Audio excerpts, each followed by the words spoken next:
It's a little too early for me to drink, so I'm doing the Mountain Dew today. Ooh, and the sippage. Yes! There it is. Hello, everyone, and welcome to the Unorthodox Film Podcast, where we discuss movies that meet specific genres, topics, or scenarios, and we recommend movies that we enjoy in hopes that we introduce our listeners to movies that they haven't seen of or heard of. Seen or heard of. If I edited this thing, If they haven't seen them, they haven't seen of them either. They definitely have not seen of them. With our guests, we discuss movies that the light is it's shiny in here today. I'm sorry, everyone. Yeah, daytime pod. Wow. Take two. With our guests, we discuss movies that we have seen before and engage in conversation based on our memory and recollection of our enjoyment of those titles. At the end of each episode, we roll a dice and select one of the recommended titles to watch together. We will then discuss that film on our next episode with fresh eyes and determine whether the film still holds up, as well as explore the film in a more detailed and critical discussion. Now that I've gotten through that intro, hello everyone. I am Bradford Clark, one of the two hosts of the Unorthodox Film Podcast. Joseph, say hello. How y'all doing out there? And Joseph and I today are joined by our good friend, Phil Baumhardt. We had to pull some serious strings to get you here. What? What are you talking about? It took too long. That's for sure. So last week, we had Corey James Taylor in, and with him we made recommendations for martial art films and randomly selected Three Ninjas from 1992, directed by John Turteltaub. So we will be discussing that one today at the top of our discussion. And then later we will be making our recommendations for Western films. Yeah. So Phil, hi, welcome. So glad to have you here. Hello. Trying to use my radio voice. Oh, you've got a natural radio voice. Just settle right in, buddy. It'll be all right. So could you briefly tell our listeners a little bit about you and, or rather, more importantly, your investment in movies? Are you a big watcher of movies? What's your experience in your life been? Where do movies fall? Movies, where do they fall? I mean, nowadays I don't watch as many as I used to. I'll kind of watch the same old movies that I've seen before and like, almost like a comfort food. Yeah, or something to 100%, man. Yeah, like something to do with the wife on a Friday night. I just did that last night with my wife. Yeah, I mean, Fight Club, American Psycho, and Snatch. yeah, whole good watching. Marathon. Good watching. Hell yeah. Yeah, but I mean, like I started, watching movies is what made me want to make movies. Right. So. And on set, you are tell our listeners what you do. Well, on set. I will be anywhere on the G&E department. So Yeah. I usually just call myself a grip.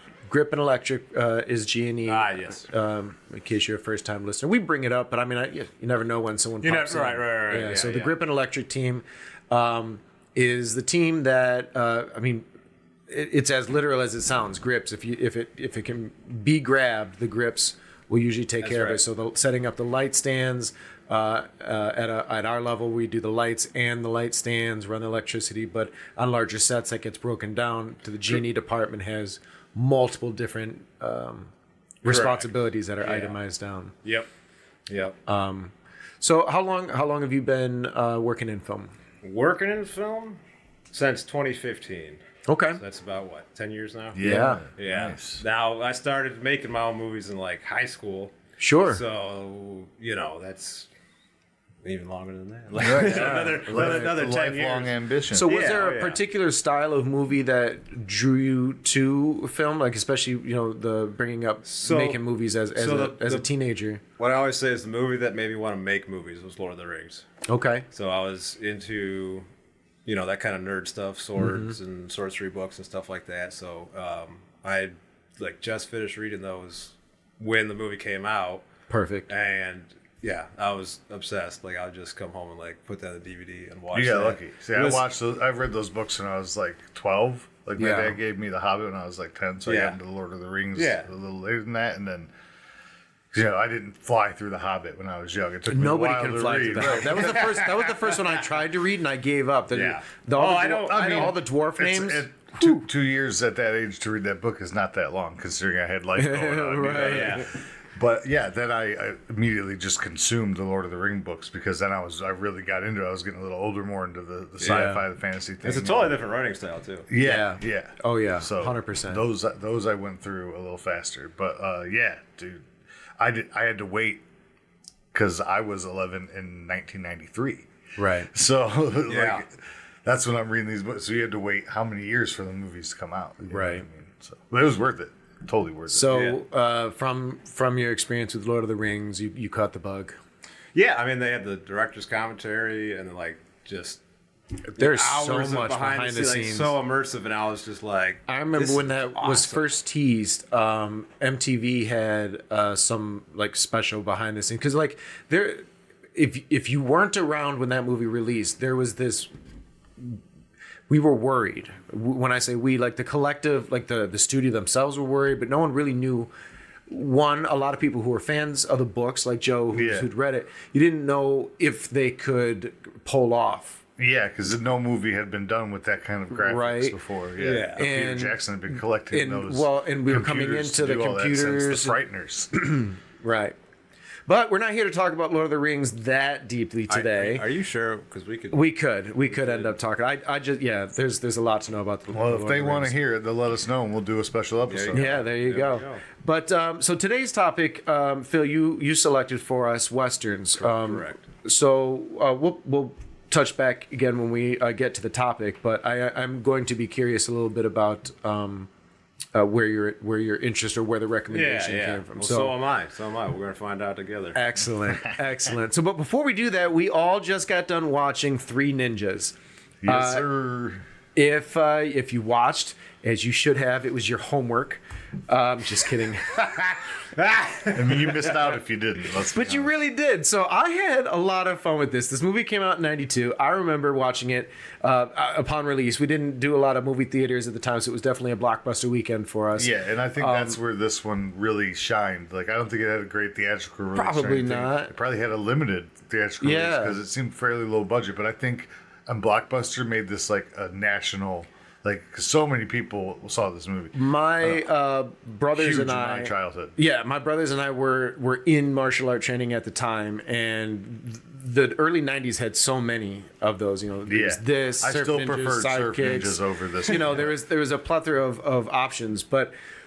What I loved, so it definitely hit the martial arts, right? I mean, these kids, three brothers, are trained by their grandfather to be ninjas, and then their FBI father pisses off the wrong bad guy, and chaos ensues. It was a different era. I had an uncle who had HBO and Cinemax, so he'd just film all those movies for us. So I had one VHS that had Three Ninjas, Surf Ninjas, and I can't remember what else on it. Yeah. But it had 3 movies. It was probably a rated R movie because it was never Weekend at Bernie's. It was Weekend at Bernie's. Just out of left field, but another. But that's how those VHS mixtapes were. Yeah. I mean, it's like the original. Because you just grabbed one. You just grabbed one that you knew was cued to the end of a movie when something came on at 9 p.m. on HBO, and you hit the fucking record. Yep. So shout out Uncle Paul. I'm curious because I believe this was a first time watch for you, Phil. Yes, it was. What's your first impression of this movie? So I have zero. Like you guys seem to have enjoyed it as right. You have no nostalgic attachment. Right. So I get I was not into it. Not gonna lie. This was a boring movie. It was like there was no plot. Like, it's very B. It's like what the fuck is going on? Are we allowed to swear on this? Yes, absolutely. Go for it, dude. Mom, if you're watching, I'm sorry. I'm not. Joe is not. So plot wise and just like the interest of the movie, it was just like what the fuck. But so it's definitely more of a slapstick comedy. Yeah, I would consider it that more 100%. Than a martial arts movie. But there was a lot of martial. No, there was a lot of martial arts. I totally understand why you picked it. I mean, I've listened to the podcast enough that I know why Joe picks it. I've been watching. I'm like, Joe, this is your pick, wasn't it? He's like, yep. Thank you, Phil. I'm there for it. It's awesome. But there were ninjas in 95% of this movie. Right. You can't say that. Were they ninjas? Can you just dress like a ninja? They were dressed in black. They had as much masks. as the Foot Clan were ninjas and I'm telling you. Yeah, they had the Foot Clans or ninjas. I don't care. But the fight choreography and the fight scenes, they're actually all very well executed. Like all the hits, Yeah. the majority of the hits, I should say. Looked like there was a huge stunt team involved. Oh yeah, like they do it there. You could and like so everything was done properly for the most part. Yeah. Like some of it was cheesy and it was meant to be, and some of the stuff was like they're waiting for the blow to hit, or like so it wasn't perfect, but they're doing a lot of big wide shots, extended takes of these fights. So this is actually, in terms of just a pure fight choreography, much more watchable than a lot of like I agree. Cutty, queasy cam. A lot of these new action movies are. That's what I mean. Yeah. Cut that well. So kudos to them. I was paying a real close attention to the fight choreography for a couple of reasons. One, part of rewatching is to do that. It's a martial art movie, so that was going to be something I was going to focus on. But a day or so after we recorded our last episode, I actually went to the theater and saw a movie that had just come out called Love Hurts, which would have qualified as a martial art movie. Right. And it is about a realtor who it's a martial art rom-com. Okay. Takes place on Valentine's Day. And I'm not fun. pitching the movie. It is, first off, go see it. It is fun. I do recommend it. So you are pitching the movie. No. But here's the comparison. So this is a today movie. It's a 2025 release with a professional martial artist as the head protagonist. Yeah. And my thought when I was sitting there watching it was, okay, Brad, you have to give it a little bit of forgiveness because the battles were as cheesy in that movie as they were in this one, and they weren't children. And when I mean cheesy, it's like, again, that forgivable level of like, obviously that's choreographed. Obviously they're not going to hit each other. But I mean, for real. like, it's very much more like a dance than a Monday Night Raw type of situation where they're also somewhat choreographed, but there's more of like you can see the misses and such. Yeah. So watching this movie, first off, 30 years young or older, but also with a minor cast. Like the cast, they're I don't know, 9, 10. Like they couldn't have been older than 15. Yeah, they were young the kids. oldest. Yeah, especially Tum Tum. Because you could see like the thing he's is like playing like 7, but he's probably 9 or something. Their performance, masked or unmasked, because I do believe those kids did a lot. I think they were trained, and that's probably a part of how they got the casting. Because I do think they were capable of what they were doing. Not that they didn't definitely have stunt doubles, but I think they did a lot of it. But you could see like there just wasn't any power. Like you get why it takes forever for a child to knock somebody down. But I had walked out of Love Hurts saying the same thing. Like, God damn, if you're that good, why did it take you that long to get like? Because in these martial art movies, they're always getting back up. Nobody ever gets injured, like unless you get hit in the balls. That's with true. the one exception being that one special. I mean, I henchman that think never the Three gets Ninjas covered that. You got to light up the eyes, Brad. You light gotta up the eyes. You got to light up the eyes. You got to hit them spots that hurt so bad you don't want to fight no more. It took forever to get to that. It's like, come on. Oh yeah, and I mean, they foreshadowed that one That in guy the first was 5 so minutes. big that they had to hit every single one of them highlight spots several times. He just stood there and got hit. Still, to your point, it takes a lot of effort. I found the movie. I found the movie funny. Now again, I had to be like, okay, this is for kids, so I had to put myself in that mindset. Like that's what. It did great for that because obviously I loved it as a kid. But it left me feeling like, do they make movies like this for kids anymore? Hell no. Not the same way. Yes, there's the stupid jokes are always going to be in kid movie because we always look at kids down like. But now there are adult jokes in kid movies so that adults can stop. Yeah, I didn't really find too many adult jokes in this one. There was 1 or 2. Even the clearly stoners, you never really saw any implication that they were doing drugs. The 3 kidnappers. No, they never so much as used all that haze machine so they were much using. Haze. So much haze. There was haze boys for life. None in the stoner in the van. There was no Scooby Doo smoking. Die yuppie scum. Die yuppie scum. Great. So what were some of the things that worked for you in this? Man,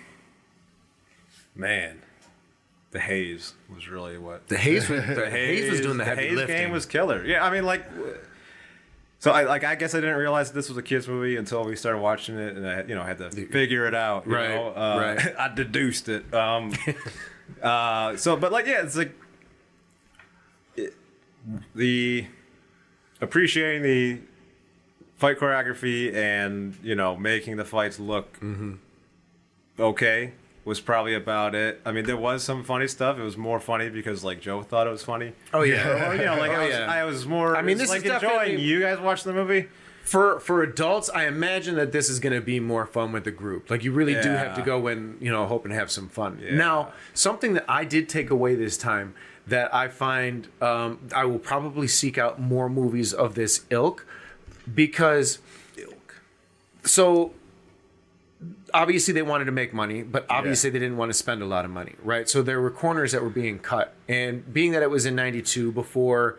the cheating of CGI and some of the other things. They were throwing garbage out. One of the objects was an apple box. I was going to say the apple box in the shot was one of the highlights of the movie for me. and the Fiero in the background. That was kind of and the grip truck. The grip truck. This is just with the obvious grip. This is the box truck in the somebody background. Somebody was on fire watching. It's like that's got to be the grip truck. It's like, can we have that grip truck? I'm like, no. But what I like about it was if you look at it from the perspective of basic filmmaking, there was a lot to see and a lot to learn. For example, Victor Wong clearly was stunt doubled a lot. Yeah, whenever there was a fight scene with the grandpa, there was a lot of match movement of him like falling to the ground, and then when you it was cut his to coverage, him on the, okay. if you the wides really, were definitely. If you really pay attention to the editing as you watch this movie, I think you can. I'm not necessarily complimenting the editing. If you watch the edits as they happen, I think you can reverse engineer how they did that. To the point where you saw how they held long, because this is pre John Wick and pre Jason Bourne, so there isn't that really quick editing. No fast cuts. So you've seen them in a wide that you could buy it to be them. Their choice of what to cut to and what coverage they use, because it wasn't all just wides. It wasn't like they're being lazy. There was over the shoulder. There was I thought it was very interactive. Okay, really I got you. There was, I forget there were what part of it was. Follow the sword or follow the fist. There was one shot where the camera panned upward, and I forget what had happened. I think one of the kids had jumped down or something, but it panned upward. And then the kid jumped back up. And what clearly had happened was the stunt in a single shot, the stunt double had done the jump, and the kid was standing to the side, right there to jump in. to then follow in on a cue. Okay. And that prevents him from having to take a second shot. So I think if you watch for moments like that, there's a lot to actually learn from a movie like this. For sure, yeah, because it was done well. Yeah, because I think there's a level of forgiveness of the things that you couldn't get away with in a Die Hard or right. Yeah, and I mean, being someone who works on the lighting department of local movies, that's what I do. I can't help but watch the lighting. So it was interesting to see, that was probably HMI or with some CTB, that hard lighting. They did some stuff with shadows in the night stuff, and then even the daytime stuff. They had a light there, or bounce board here, like you can see in the guy's eyes, or what have you. So, that's a good point. That even something where I kind of blew it off initially, it's there's always something to gain from it, right? It may have been lacking in a real story or plot point, because we know that this Snyder guy runs missiles or something, because you see that one time. It's just cursory. Totally, it's a kids movie, because kids don't care about what adults do. They context. What's really cool is that it really did I cannot personally think of an example in so my daughter is in her 20s now. So during the time when she was growing up, there wasn't a selection of movies like this that I could take her to see that were of any sort of real, I'm going to use the word sophistication lightly, but by that I mean it wasn't so cartoonishly dumbed down or just a cartoon. So much of it is a cartoon. There was a real, they talked about, they touched upon a dad who works too much and influence of grandfather. And not only that, but grandfather's teaching of the ninja ways was very good as far as baseline morality for how it wasn't accurate to ninjas, not at all. There was your classic 90s Judeo-Christian family ethic moral line in the story, but without bringing it up as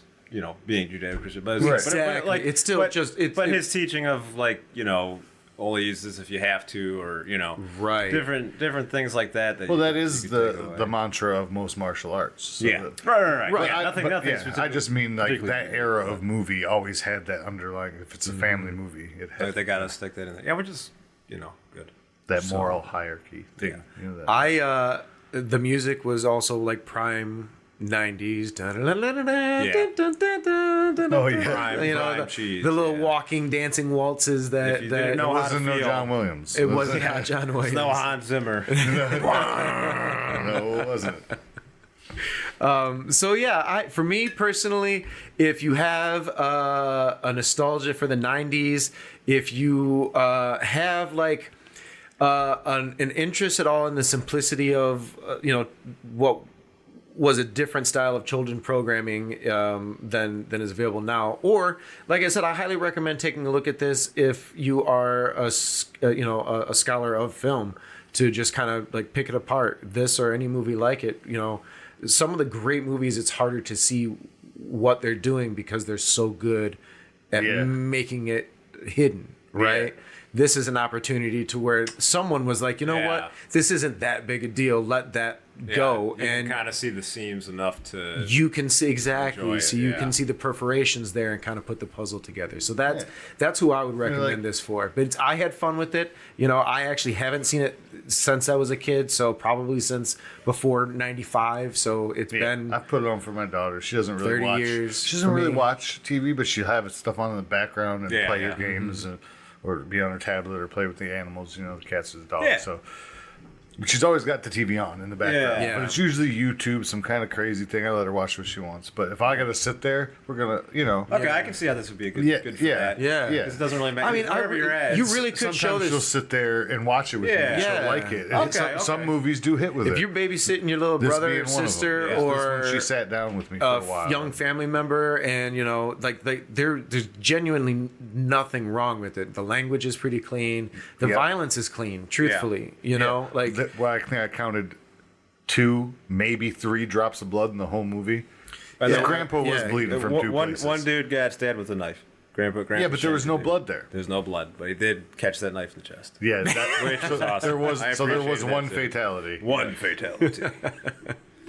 So that's Three Ninjas. I had fun with it. right, so yeah. I hope anyone who watched it had fun with it as well. We didn't really mention this is a John Turteltaub movie. Directed by John Turteltaub. John Turteltaub. Cool Runnings. And Cool Runnings. I looked up here both National Geographic movies. Not the National Treasure. National Treasure. Which Thank explains a you. lot. Geographic. Explains a lot. I'm going to steal the Declaration of Independence. Phenomenon. While You Were Sleeping. So he's kind of a journeyman type director. First we feast, then we felony. I mean, he also he did Cool Runnings. Cool Runnings is fine by me. Oh, so. no, I love that movie. Yeah. So he's a winner in my book. I like him. All right, so on to tonight's topic, gentlemen, Western movies.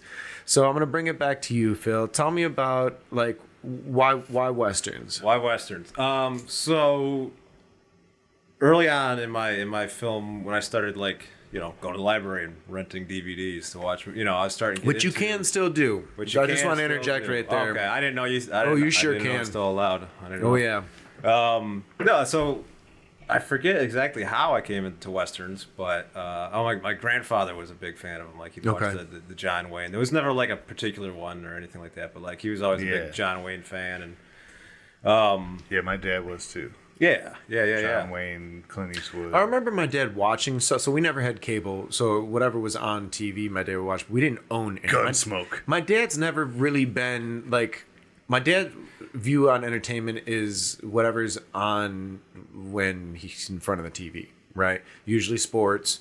Usually, he used to watch a lot of National Geographics, but when it came to movies, he didn't seek out movies. He still doesn't seek out movies. So there wasn't a lot of Westerns played in my house. Yeah. And I don't have anything against Westerns, but I've just never watched. There's first off, and maybe you can or didn't know if you guys didn't, but the 50s and 60s, Westerns made up more than 60% of the total films that were made. They carried 2 decades. Yep. More than crime, more than comedy, whatever was happening in the 50s and 60s. All those undeveloped parts of California that are always in drought the Italian westerns, were like it was just desert. It became So they had a bunch of studio land. But not just that, people were watching it because there's still the applications could still be made today. Well, at that point, we were only 40 years out of living that way. Correct. So, correct. Yeah. I mean, like John Wayne may have met Wyatt Earp. So right, 100%. I was just like, going to bring I think it's confirmed, but like I can't. Wyatt Earp actually I've heard that before. Was a consultant on at least 2 films that his story was a part of. I mean, one of the first, in film class, one of the first things, like one of the first films was like The Great Train Robbery, which is like because it's I mean, technically, it's just one of the we've first always films. had a fascination with that. I mean, and the fact that like Billy the Kid, Wyatt Earp are famous to this day, that's always kind of been our American fantasy period, like our like kind of glorious past. Well, because it was what created us. And it was it's purely American in the sense of like nothing else in film is rooted in America the way that westerns are. Right. By definition, it's an American story. Yeah, that's the only story you have to be in America to well, tell. I mean, any other human experience story you can technically be anywhere. Yeah. Yes, but I think like that's the core of the genre. I imagine, and I'm agreeing with you. Yeah. I mean, there's some westerns that I would consider westerns that are set in, like Australia. Correct. Right? Correct. Sure. I think it's the core of what the Western is. It started off as purely American. But that's later it's like, oh, okay, like we're gonna. I think this is a good point for us to divert our conversation because I was trying to hold my tongue as well. We can circle back.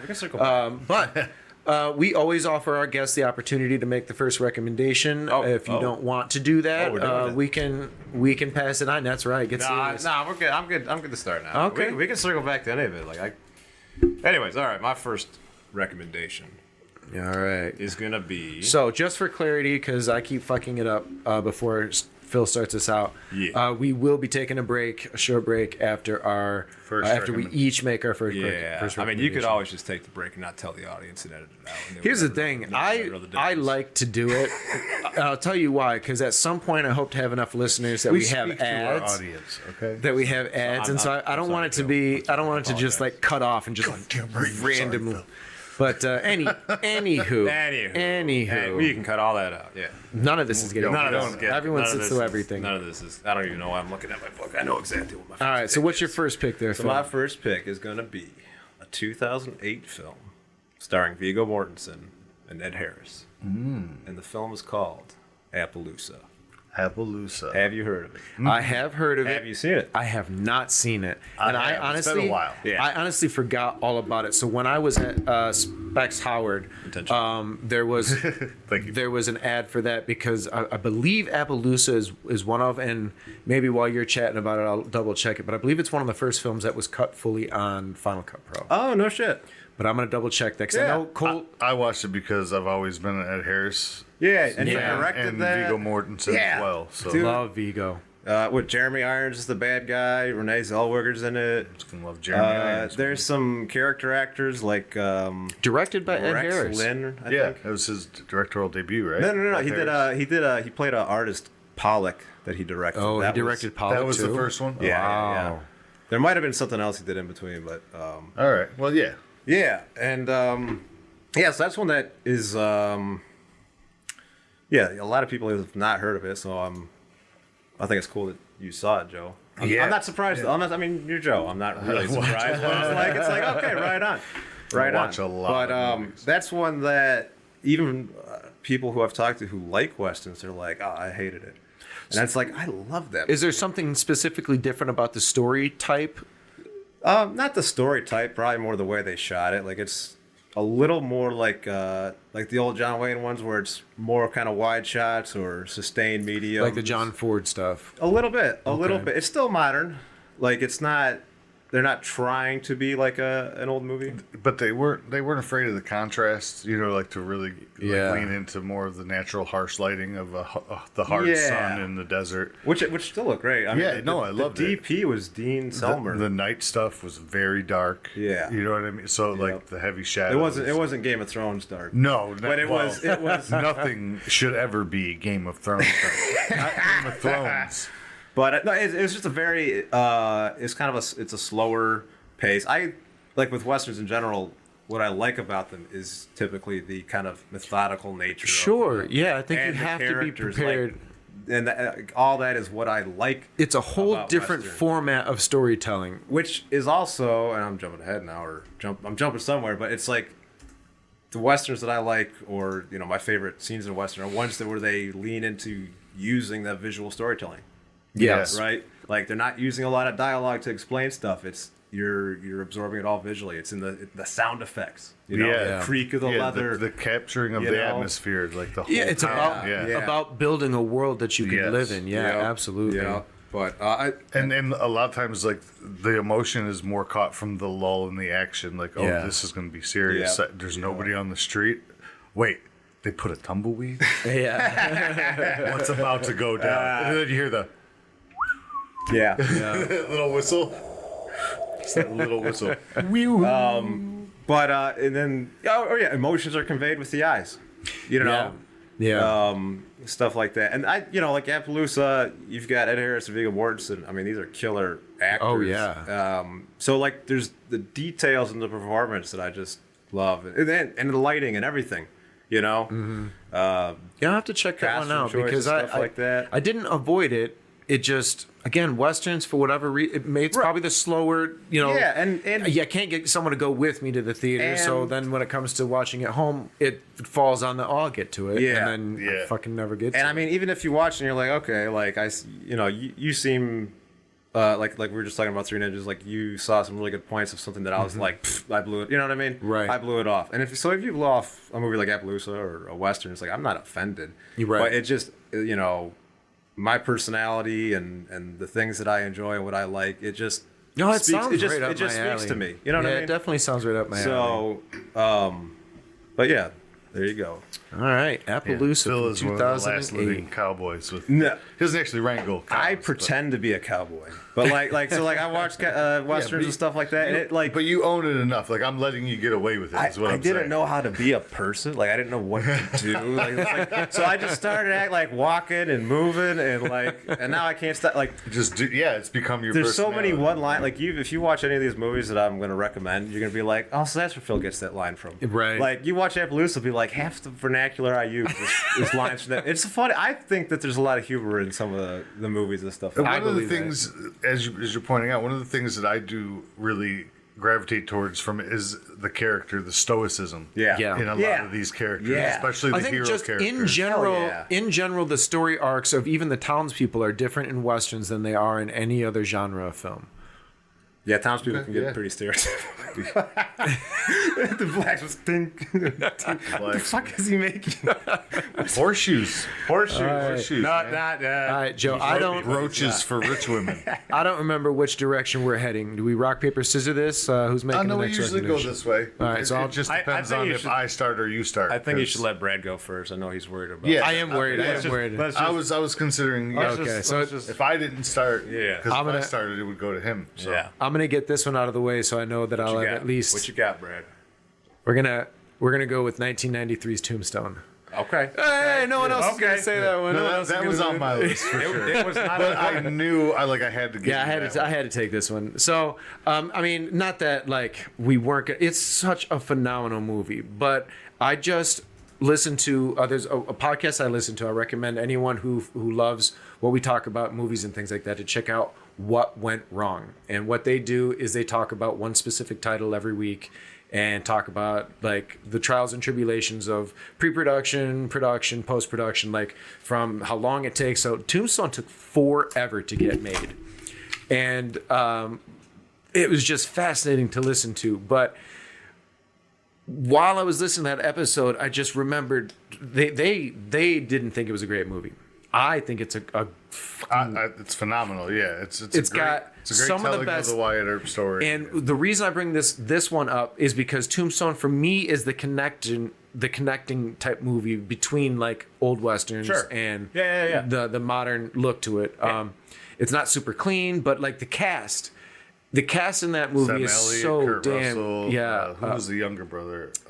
Bill Paxton. Bill fucking yeah, Paxton. That's right. You've got Powers Booth. You've got Val Billy Kilmer? Zane, Val Val Kilmer. Kilmer. Come on. So I was, Yeah, man. I'm burying the lead Val Kilmer because it's hands down. I've not seen a performance from Val Kilmer that to me tops Tombstone. Yeah.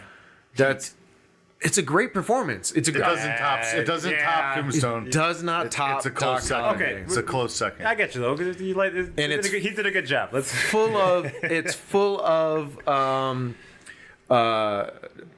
quips and dialogue, repeatable dialogue. You know, yeah, it's just one-liners. fuck yeah, light some what's he say? Light the tires, Kick some tires. kick some and tires, light some fires. Yeah, yeah. I'm not good at repeating the quotes, but it is quotable. Right. Oh yeah.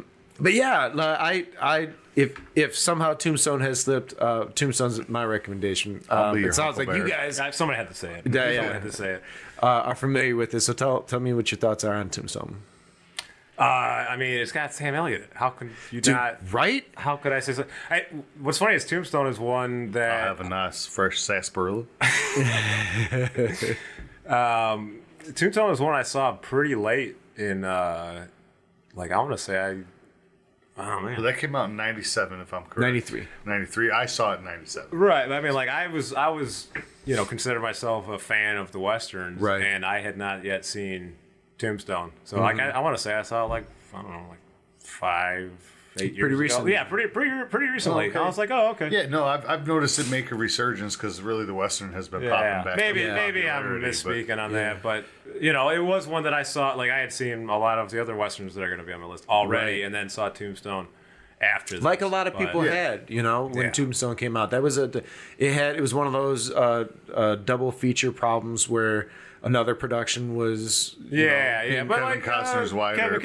and I like Tombstone better. Yeah, me too. Yeah, I mean, so did the audiences. It definitely made yeah, more money. yeah.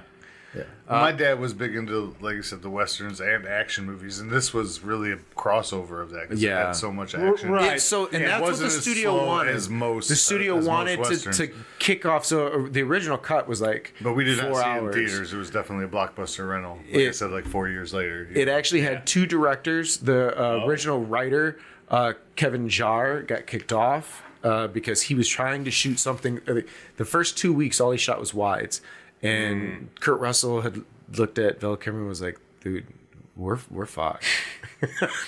And they tried to get on this guy and say, "Hey, it was his first movie he'd ever directed," and they were like, "Hey." There's your problem right Well, and there. they kept telling him, like, "Dude, they're gonna fire you." So it had nothing to do with westerns. They had everything to do with him. He was trying to make his John Ford, but he wanted the big, copious cinema. John Ford used fucking close-ups. Of I shit. know. Like, This is what he used kept stuff- saying, and others were. Yeah, it was a lost.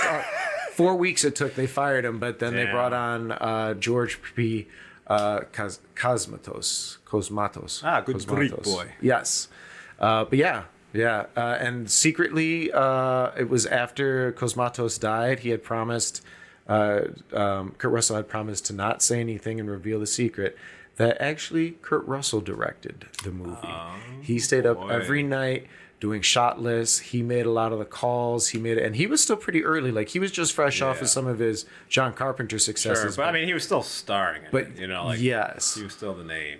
he was. But this was one of the movies that was made him a name. Well, the studio wanted Kevin Costner. who turned it down because he said, was "I've trying got." to make Wide Earth. But he was trying to do it as a mini series. So yeah, fascinating story. But listen to that story on what went wrong. But check out Tombstone. Right on. Hell yeah, check out Tombstone for real. Yeah, it's interesting that he got his own movie that he wanted as a miniseries greenlit as a movie because they were like he went to another studio like they want me for Tombstone. Well, so there was proof that he had already been developing because Right. there was. So while Tombstone is not historically accurate for a lot of it's not historically accurate. Right. They did have a historian, and that historian had also been working with Kevin Costner already. So Yeah, there's a lot of. I mean, there's elements that weren't wrong. there is some accuracy, but it's not in any way. You don't write a report on it and take it to school. Yeah. But it was a fun movie. It was a fun movie. I think that's what nailed. And I think for me, the brothers were great. They were all real mustaches. That mustache that Kurt Russell has makes me so fucking jealous. Me too. Like, Yeah, it's pretty what the hell? outstanding. Every day I look in the mirror, I'm like, Why can't you be like? never gonna be Sam Elliott. Why do I even bother? Yeah, I got this thin little mustache line. I'm like, I no got way. these little bird lips.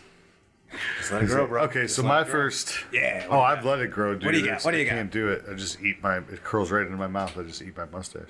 Can't do it. Gotta Gross. trim it. Well, we'll yeah, talk- it is gross. I gotta We'll trim talk after the podcast. What do you got? What do you I'm got? starting with 2007's The Assassination of Jesse James. Okay. By the coward Robert. Ford. By the coward Robert Yeah. Ford. Long name. Long movie. Long movie. Good movie, though. I love it. Yeah. Brad Pitt, Casey Affleck, Sam Rockwell, Jeremy Renner. You know, the list goes on. I was listening for the rest of the. That's I'm okay. another movie where the cast is just Outstanding. Oh, yeah, Just so star-studded, yeah. So, and this is the infamous and unpredictable Jesse James, played by Brad Pitt, nicknamed the fastest gun in the West, plans his next big heist while he launches preemptive strikes against those looking to collect a reward the law has placed on his head.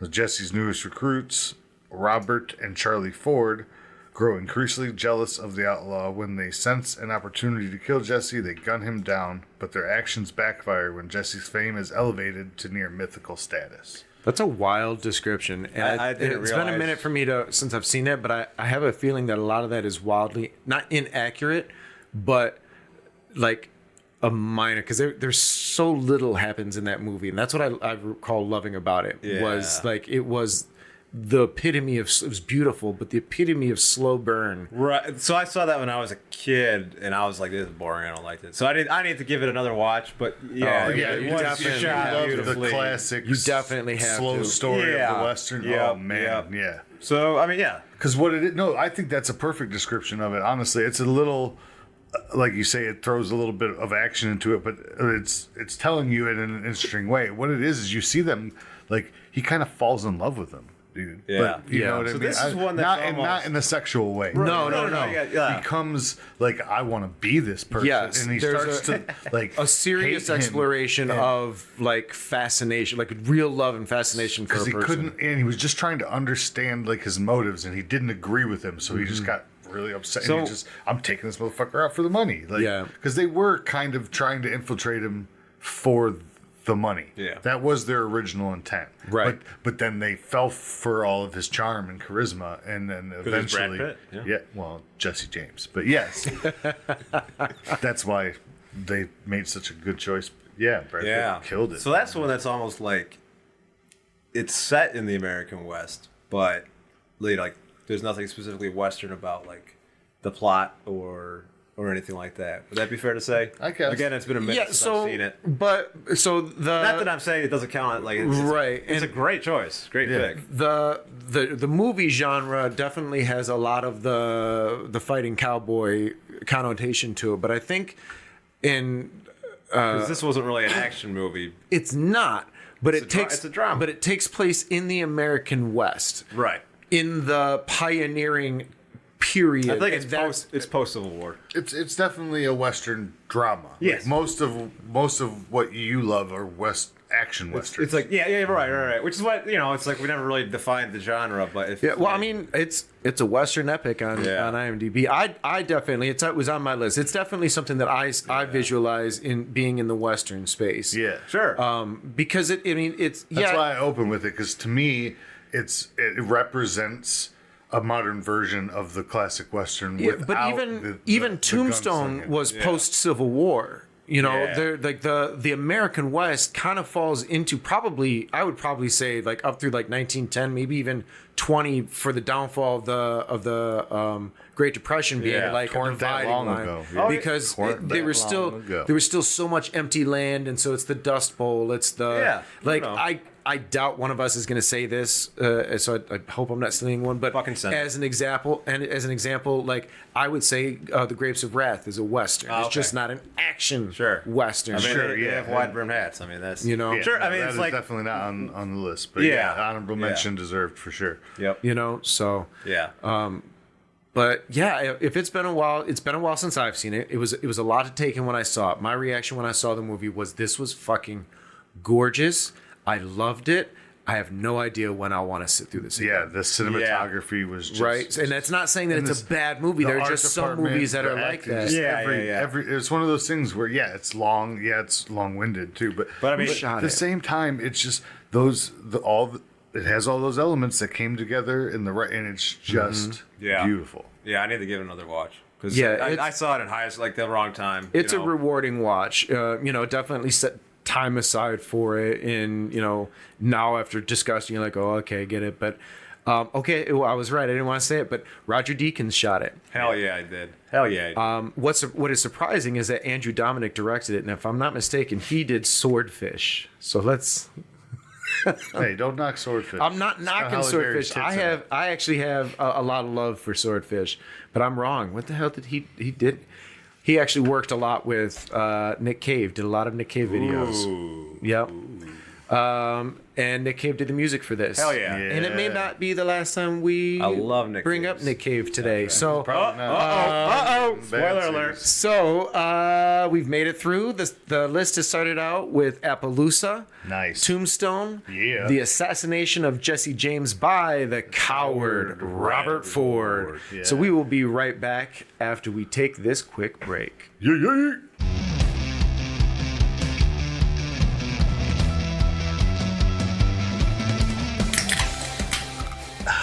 Welcome back, Cotter. Mr. Carter. All right. So we left off with Phil. Phil, what's your next recommendation for us for a Western? Next recommendation for a Western is one I don't recall the year it was made, but it's called Butch Cassidy and the Sundance Kid. Butch Cassidy. Yeah. Was it on any It's in of the y'all's 70s, lists? right? No, it was not. Oh, perfect. Now that's one that is. So you got. Hang on, I'm trying to. Robert Redford and Cool Hand Paul Luke. Newman. Paul Newman. Okay, the Robert Redford I could remember. Paul Newman. So this is a movie that's The salad dressing guy. funny. Yeah, this was a fun movie. A lot of good lines in it. And it's one that it was. I think it was starting. 70s. It was starting to kind of. Yep, 1969. I think the Westerns were tapering off, and so they were kind of doing their own thing. So there's like a. And they really brought like a soundtrack to it. Yeah. Raindrops keep falling on my head. Yep. There's some goofy music, which makes sense. Which makes sense for it being because again.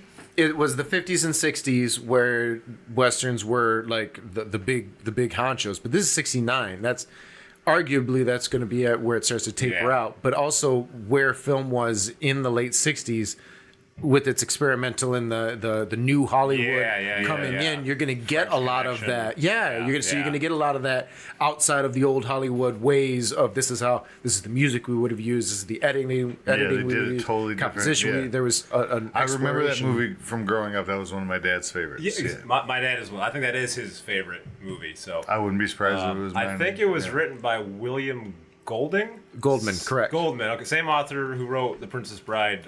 Correct. Book.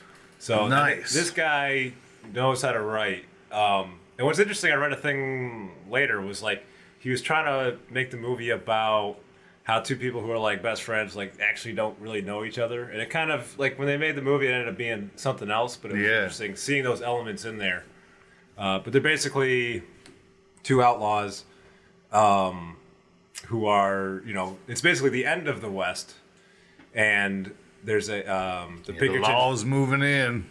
Pinkertons basically drive them out, and they are trying to kind of find their way in the world. So they end up leaving America, going to Bolivia, and I won't spoil the rest from there. Yeah, but got that good marching powder. So this is a movie that like if you don't like Westerns, marching powder. If you don't like Westerns, I think that this is a good one to watch because it's just a good movie. Yeah, Well, it's with got the- more of an upbeat. I imagine with less somber. the two cats. So it's been. I can't remember. It still has that somber, but it's still got that like happy hippie kind of late 60s, early 70s. There's a lot of funny lines in it. Right, I was going to say there's a lot of fun. The comic relief, yeah. the relationship between the two has got it because those are two very poignant actors. Yeah. I can't imagine either of them being subdued. Yeah. I don't remember watching this movie. It's very likely I've seen bits and pieces of it from TV, but this is one where like nothing stands out to me as memorable. That's the wrong word. I don't recall. Sure. Well, that's Anything from if, it. if this gets picked, it's perfect. Yeah, so this would be. Try to stop the rain But I'm watching the trailer as it flips through here, and it does look like it's. I love that song. because I'm me. Boom. Boom, boom. I don't want to interrupt the concert you got going here. I don't want our conversation to get in the way. That's part of the soundtrack, guys. That was. But you guys are right. It was the end of the era. It's 1890s Wyoming is where it takes place. But yeah, just watching the trailer here, it looks very exciting. Yeah. As opposed to, and not that westerns aren't exciting. I mean, you can cut a trailer. The western trailers are always full of gun smoke and Yeah, but it's of the genre while there's still an being a energy fresh here. breath. Yes, for there's the definitely a genre. fresher So, like, energy here.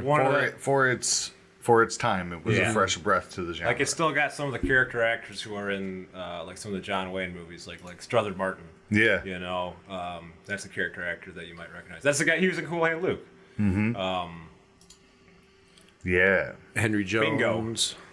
George Firth. They're not gonna Cloris rob us Leachman. going up the Fucking mountain. Cloris Leachman is in We're here. coming down the mountain with the Nice. money. Yeah, That's they're when going you to let us have- do all the work. That's when you have to worry.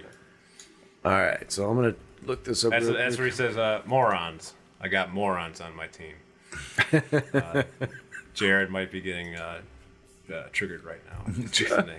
I've said that to my grip team more than once. Morons. Do you remember that? You remember saying that, Brad? See, that's Morons on my all my vernaculars from westerns. I'm giving away all my secrets here. All right, so that brings us to me and my next recommendation. I am going to go with one a year earlier than Butch Cassidy, 1968. Sergio Leone's "Once Upon a Time in the West." Hell yeah. Okay, yeah. Go back. What's that? That intro to talk about visual storytelling. Man, That was one of the things I was kind of in my head when I said that. The opening earlier. is that with the train coming in? Yeah. Yeah. The three guys were there waiting. Yes. Woody Strode, Jack Elam. Man. And if I'm not mistaken, this was a Chucky Bronson, right? Charles Bronson. Yeah. Chucky Bronson. This guy. Oh, come on, man! You gotta Charles get Bronson. with Did you bring a horse for me? No, looks like we're shy one horse. You brought too many. So Henry Fonda, Charles Bronson. Yeah, Henry Fonda. He played the bad guy. That was like a first It was a for him. turn for him. Yeah. And it was just fascinating. This was one of those movies. So Sergio Leone, a lot of movie genres, when I get turned on to them, I usually am introduced by one filmmaker that's like widely known. You know, my giallos is like Dario Argento. Crime capers, something like Quentin Tarantino. You know, you've got so Sergio Leone was what I had heard was one of the spaghetti western people you needed to see his movies. And I had seen Once Upon a Time in America, which is also Sergio Leone's. Yeah. But I was a huge gangster fan. Okay. Like, I can't wait for us to do a gangster one, right? So I went with, because it's overwhelming, like, because does Sergio do the guy with no name? Yeah, It's right. $50. So Yeah. that was overwhelming. So I was like, I'm gonna just go with this. But I think it's like a 4-hour movie. Yeah, one of the Dollars trilogy probably would have been easier to start with than because he did that last. This was like his. That was his big opus. Yeah.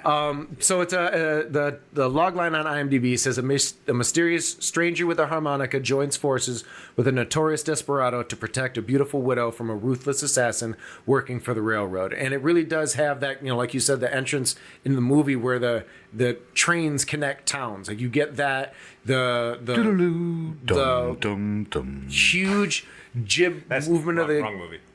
jib movements of the cameras. Like it's very. It's a Western sound. That's all. It's very epic, very scooping, Yeah. you know, and that's what I loved about it because it's been, you know, some years since I've seen it, but what I really liked about it was how full the story, for the 4 hours that it was full of things going on. I don't remember a lot of it, but I know that going back and watching it will be as amazing as it was that first time I watched it, because even though it was long, it was gripping. Yeah. And both Henry Fonda and, you know, Charles Bronson is like Sylvester Stallone, right? Or I would rank him above Sylvester Stallone, but I get what you're saying. right. He has like he's very similar in role after role. He plays after role. a tough guy. But him and Fonda kind of played him less than Fonda, but their against type in this was fun. Yeah. And I mean, Sergio Leone westerns, they, I think, really pioneered kind of the gritty realism aspect of movies. Like, Right. so like John Wayne movies, like everybody's just fucking clean, Yeah. just pristine, and like these characters look lived Filthy. in. Like they Yeah. have holes in their clothes, holes in their hats, they're covered in dust, and it's not just like, you know, a Carhartt commercial where somebody like put some mud on them right before they go. Right. It's like the like there's more dust on the top of their shoulders than the side. Like, Yeah. it feels and looks. It looks real. lived in. The sets and everything like that. Like the boards are all janky and weather Dust coming off the boards Like, from the sand as they're I walking. believe that world to be real. Like I know they Yes. built it, but it looks real. Yep. Like that is what the real world looks like. Yeah, and that's what a lot of, and I know it's harder with less money to pull off, but what a lot of more like indie projects are missing is the textileness of video. Like if it looks so good, you think you can feel it. Yeah. You know, It's what I in mean? production design. It is. Anytime you don't put effort into production design, it's gonna show. Yeah, And that's one of the things that I actually enjoy. About have at least movies one is- person focus just on art department so they can be with their, you know. So one of the writers 100%. of this was Dario Argento. Son of a. Nice. That's wild to me. Now, I imagine this was shot in Italy. The reason that there are spaghetti westerns is It's 'cause because they were shot in They Italy. literally were shot in Italy. Yep, Some shot of in it, Italy. some of it he shot in This is Monument United- Valley. Yep. Monument Valley, Arizona. He brought in red Monument Valley dust to some of the sets to, like, Italy. to Italy. But so like, you know, he's got his wide shot or whatever. Like they pull up to the cantina, Right. and it's that I think was in America or something like that. But he had some wide shots that were shot in America, and the guys come in the door, and you know a bunch of dust follows them, and it's red dust they brought from Monument Valley for continuity. And like, that's part of awesome, that lived in that's great. grittiness. Yeah. Beautiful. I'm gonna look on this. Joe, while I'm checking to see who did music on this one. Oh, it was Ennio Morricone. Yeah, that's. I wanted to double check. You got this wealth of Western knowledge, and you're using Google. Your fingers I'm aren't as using fast as IMDb. Phil. I was gonna say Ennio Morricone, but I didn't want to be wrong, so okay. I was just double checking myself. But he has written some of. Even if you're not a Western fan, there are Western themes you know, and those are likely composed by Ennio like the Morricone. thing that JoJo said. That was from I think Good, the Bad, and the Ugly. Yeah, or even that the little, if you're a Metallica fan from the Black era, The Unforgiven starts off that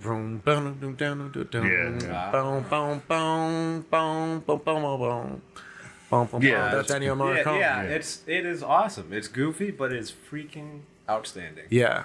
And I'm gonna, for my suggestion, I'm gonna keep in the era. I'm gonna do 1969's Western action True Grit, starring John Wayne. the great John Wayne, Miss Kim Darby, and Glenn Campbell. A couple other nice ones. You know, Dennis Hopper, Strother Martin, Yeah, Strother going Martin back. again. See, Jeremy Slate, Jeff Corey, Isabel Boniface, director Henry Hathaway.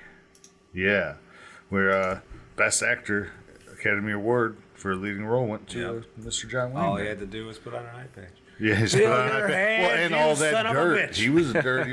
You know, they sold that look in that movie. It was dirty. Oh yeah, Man. It was- it wasn't as dirty as a spaghetti western. No. but they definitely No. it was a different.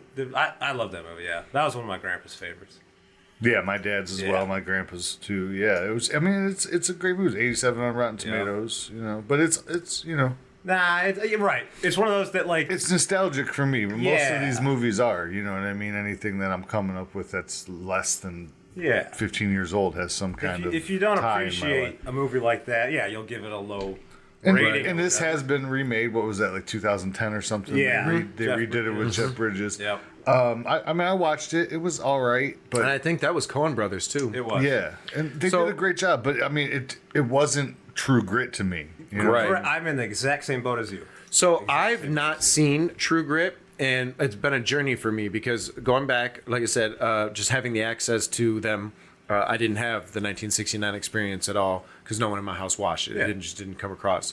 Then right around that 2008, 2009, 2010 era is when I watched Once Upon a Time in the West. So I am just exploring some, and I hear that True Grit's being remade, and I'm like, well, I love the Coen Brothers, right? But I am not about to go and watch a remake of a movie that is in the pantheon of you should see this classic to represent this genre.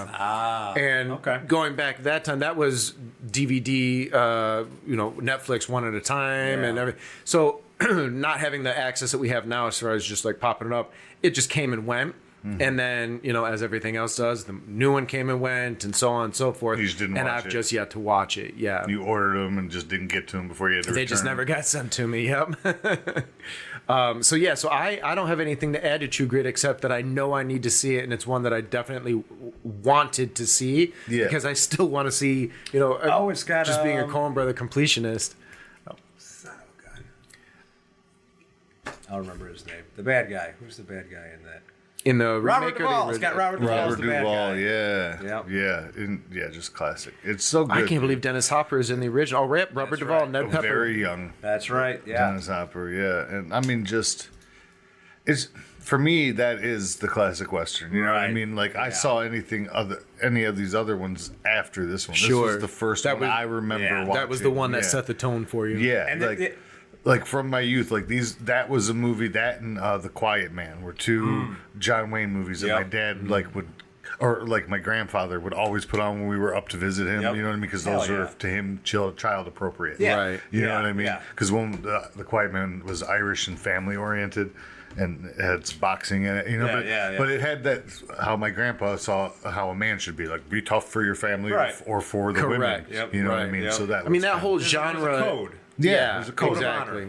And not that individual stories don't take their own approach to it, but as a whole, that genre kind of excretes that masculine energy. Right. Absolutely. Yeah, absolutely. And that's actually the grandpa I'm named for. Hell yeah. Sheldon Quick. Yeah. Nice. Yeah, I mean, like, and John Wayne's got so much charisma.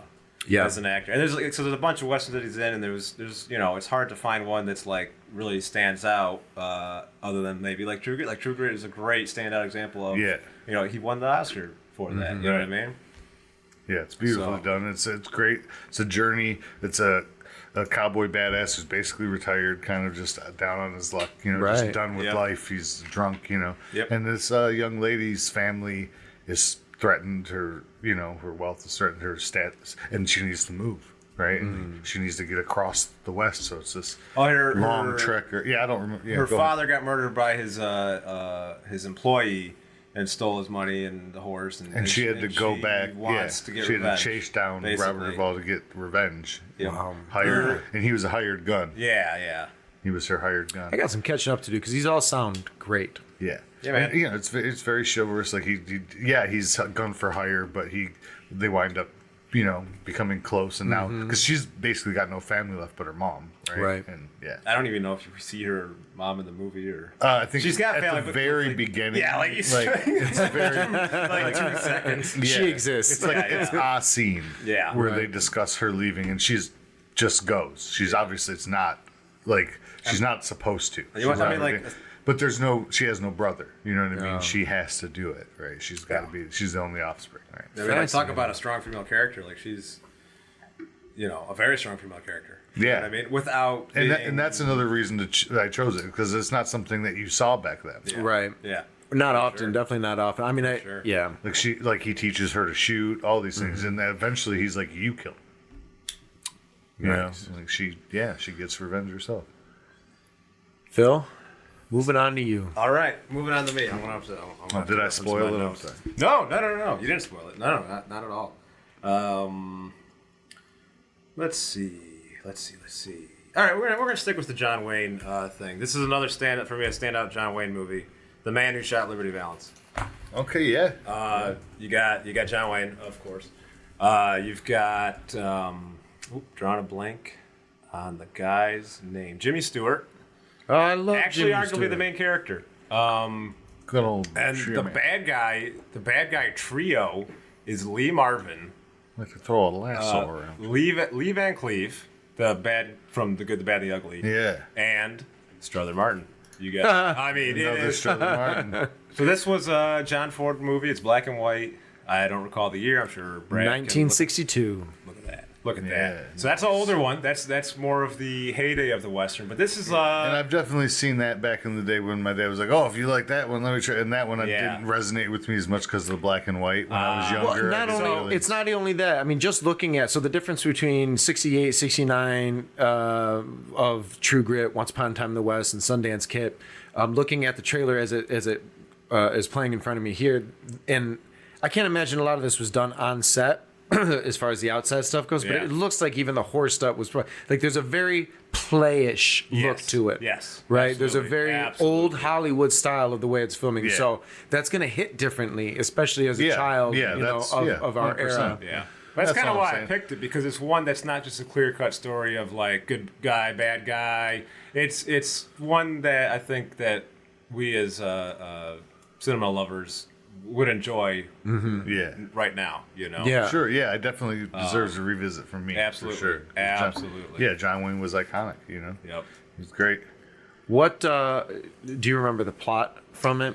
I mean, 'cause Jimmy Stewart, that's wild for me to hear his name in a Western. He was in like High Noon, right? He was in a couple others. He was in a There's couple. actually one He was in. I've Yeah, seen he's been actually. played, but he plays like a silly. He's played like a silly. There's one I saw where he accidentally became a Western hero, and I was just on recently. I don't remember. So this which one is it like was. this is like the settlement of the West. So it's all about the clash between the homesteaders and the cattle ranchers. Right. And I think they're trying to make it a state, whatever, I forget what darn state they're in. But yeah, so Jimmy Stewart's kind of like he's like a lawyer who goes out west to open his own practice. So he's kind of the bookish, the nerd, if you will. And John Wayne plays John Wayne, as he does. And he kind of tries to get him to be a local charming dirtbag with a heart of gold. Well, no, he's the honorable tough guy. Okay, he's more okay. Not the True Grit John. He's the stand-up well, I know. tough guy. It was either that or there's only you're right. two or three that. Yeah. Yep.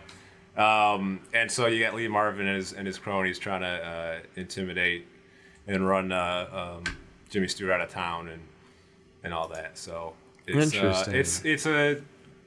it's got a good place in the history of cinema and westerns and like a period of American history.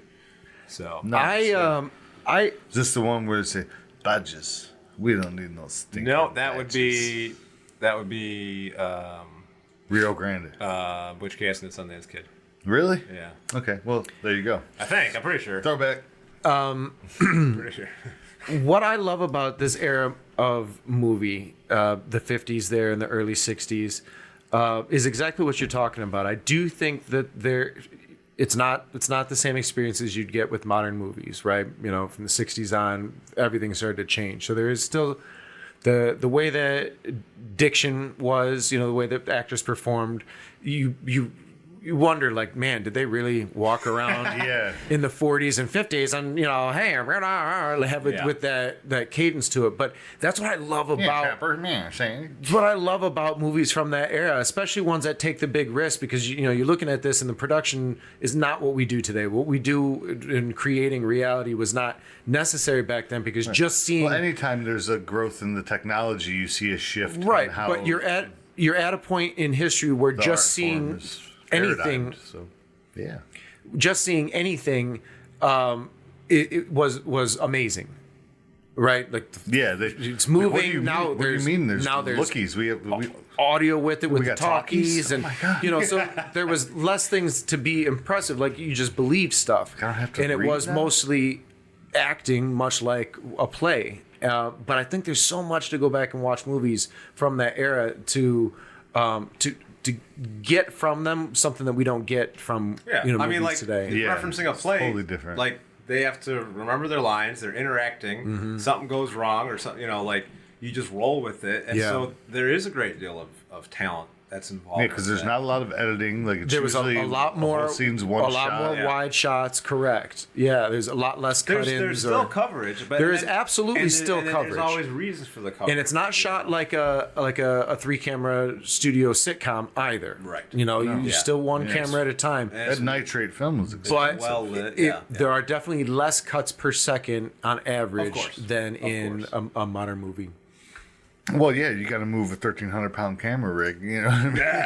Those things were big, buddy. And it takes time to reload the camera magazines, especially when it's on wooden sticks. That's why it was called sticks. That's right. So there are 4 more titles to be recommended. That means 4, 8, 9, 9. We each have one more after this. One more? 8, 9. Well, hold on. I just did one, so you just did one. So you have to. I have to do one, then he does one, and then we get another round. Yes. So we each have 2 left. That's where I was going. Okay. Yes. I see. Yes. We are entering the 3rd round. Well, hey, we better get a move on. So for me, there he goes again. I'll see myself out. Don't you dare! You come back again real soon. Now you hear?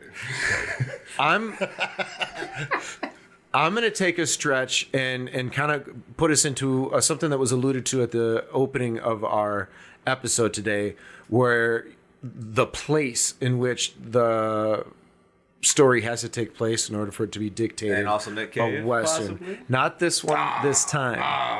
But a little bit more extreme. This one is 2007's Sukiyaki Western Django.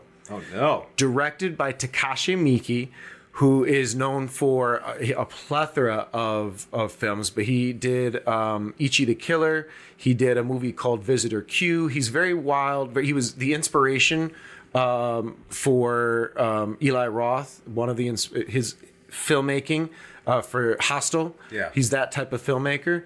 And in 2007, he wanted to take a Asian approach, his filmic background, doing a Western. Okay. So he wanted to tell an American tale. What year was it? 2007. 2007. It was backed and not starring, but heavily features Quentin Tarantino. It is colorful. It's wildly imaginative. So take what we know about, I don't want to get his country of origin. I don't remember if he's Chinese or Japanese. I believe he's Chinese.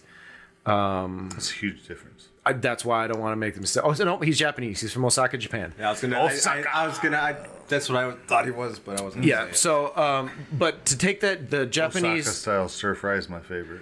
The Japanese stir fry. I don't think I've had that. Mm-hmm. The Japanese style of filmmaking and storytelling to tell an American type story. And like I said, it's very colorful. It's shot in a way, so even though it's 2007, it has, in the way that Tarantino makes nods and homages to what inspired him, Miike does here as well. And at the same time, the level of so Japanese martial art movies we had discussed last week, a lot of the flying, a lot of the things that are just unbelievable is also injected into this. So it's very visually stunning. It's an all Japanese cast speaking English, which they don't do. So they were much like on a kind of like the kids playing basketball or on Three like Ninjas. or like on an Italian or like an Italian spaghetti western set, where multiple languages are being spoken and you're being forced westerns, they would like just be talking in Italian and be dubbed in English. Dubbed it so in. It wouldn't match up at all. Correct. But correct. That's how the giallo market is done as well. What's interesting about that is like Akira Kurosawa, right? Director of like Seven Samurai. Yes. He was influenced by American Western at the time, and he did a samurai film called Yojimbo. Yep. Which Jimbo. which A Fistful of Dollars is literally just a remake. Correct. And there was a court case surrounding that. Yeah, I like Yojimbo better than Fistful of Dollars. I mean, but a better film is a better film. Yeah, and Yojimbo's a better film. So good. But for a few dollars more, it was a lot of fun, and Good, Bad, and the Ugly was cool. But that's really cool about that. What was it called again? It's Sukiyaki Western Django. Django like DJANGO. Django, sure. Like the Django character. Yeah. They're both inspired from the Django character from Gotcha. the 60s and serials. And you're saying Right. Quentin Tarantino played a role in this. He So it was was- obviously a huge inspiration for Django Unchained. So there's a Django character in Western. I get that. Both, yes. They were both Takashi and Tarantino inspired by. Yeah. So it's set in Japan, or it's set. So a nameless gunfighter arrives in a town. It doesn't really say, but all of the inhabitants are Japanese. Yeah, I mean, like the buildings. They look. Everything looks American. That's awesome. See, that's what I mean. Like, doesn't So have it's to like be a Western settled Japanese town. You know what I Yes. mean? Doesn't have to be Western Mississippi to be a Western. Right. There's more to it than just that. That's awesome. Yeah. Cool. I want to watch that. Yep. Amazing. Yeah. So Sukiyaki Western Django. Highly recommend it. All right. Well, I'm gonna, in classic Joe style, I'm gonna switch it up here and go straight to the comedy Western. Yes. 1986, Three Amigos. Finally, we get a Joe curveball. Yeah. Director John Landis. Screenplay by Steve Martin, Randy Newman, Lorne Michaels, and starring Steve Martin, Chevy Chase, and Martin Short, as well as Patricia Martez, Tony Plana, and Randy Newman. Alfonso Aurora as El Guapo. He's the villain. El Guapo. I don't think I've seen this one. You've not seen The Three Amigos? I don't think The so. Three Amigos. Oh, now that you say that, yeah, I have. No, I still haven't seen it. But I'm intrigued now. I think I've seen. It's the story or of something. three American silent film stars who are mistaken for real heroes by suffering people of a small Mexican village. Yeah, it's Nice. just great. I mean, Steve Martin. I mean, Dude, what more do you got to say? in top form. I'm sure all the audience is yelling at me that same This thing is that you said. You haven't this is seen it? better than Jiminy Glick. I've This is better. not seen Three Amigos. I don't watch a lot of comedy. I'm not a big Steve Martin fan. Oh, So they get fired. Or- They get fired from the studio when the movie Yeah. bombs, and a young Mexican woman played by Patrice Martinez, Carmen, offers them a high-paying gig in her village. Now her and her brother have gone to town to seek help, and they see this movie, and they think these people are real heroes, and this is like a newsreel from America. So they send a telegram, and Three Amigos are out on their luck, and they're like, "Yeah, we'll go," and they think it's a gig. They think they're going down to do a live show. Hell yeah. You know what I mean? Yeah. So the three jump at the opportunity expecting to do their typical act, but Carmen believes they are real heroes, asked to rid their village of the bad guy El Guapo, played by, like I said, Alfonso Araujo. And it's just hilarity ensues because, you know, they get into this altercation and they scare the guys off. But obviously, it's just the guys come to collect their regular chickens and nachos. You know what I mean? Yeah. So rid them of their tequila and, you know, whatever, their supplies, because it's a desert. You know what I mean? So, yeah. Nice. Damn hoodlums. They're out there getting them. Damn Mexican cowboys robbing them. So they come back with El Guapo, and now the real gunfight ensues. And, you know, they're going through their act. You're like, oh, we're gonna do like 3 a week. Okay, this is cool. Like we can sustain this. You know what I mean? The act's getting bigger. There's more people involved. Yeah. And then somebody gets shot. and then it's real all of a sudden. Yeah, and like they freak out on them like movie stars would. Like, what? Who do I need to speak to? It's just so funny, dude. Nice. But they realize it's real. Blah blah. They freak out. They do the whole thing, and then they come to, and they kind of go, okay, well, we got nothing else going for us. What do we have to go back to? Yeah. And they become the heroes that they were thought to be. Interesting. It's nice. Spoiler alert. It's funny. It's good though. Nice. Hell yeah. No, there's like I could tell you like line for line what happens in the story. Yeah. You have to watch how it's these a comedy. three comedians Yeah, it's a interact comedy, so together. it's going to be about the experience. And the journey to find El Guapo, oh my, it's just hilarious. See, one of my favorite things is the comedy. Invisible Swordsman, Even the straight like- westerns. El Guapo. So good. Nice. Okay. All right, that takes us to you, Phil. Oh, That's shit. it. This is it. This is your last one. Now, obviously Would you we say have. I have a plethora? Sorry. This is the line from the movie. Okay. We'll do. Man, you keep throwing me off. The honorary mentions. Yeah, I do have. But other than that, this is your last Yeah, one. you got one more. We got Oh, honorable no. mentions. Yeah, I got 7. Oh no, this is probably my weakest pick, but I like this is one that I just like. I don't care. I enjoyed it. Yeah, it's worth recommending. It is called Open Range with Kevin Costner and Robert Duvall, and it's got one of my favorite gunfights in a movie. That gunfight at the end is fucking awesome. Yeah. It is not accurate. Like, people get shot and they kind of do the flying back thing. But what I do like about that is it kind of, you feel the hit. You know, it makes it more visceral. Sells the power. Yeah, visceral. Exactly. It sells the power of the firearms and makes them a little more scary. So yes, that's not how physics work. I understand that. Right. I love that gunfight. I don't care.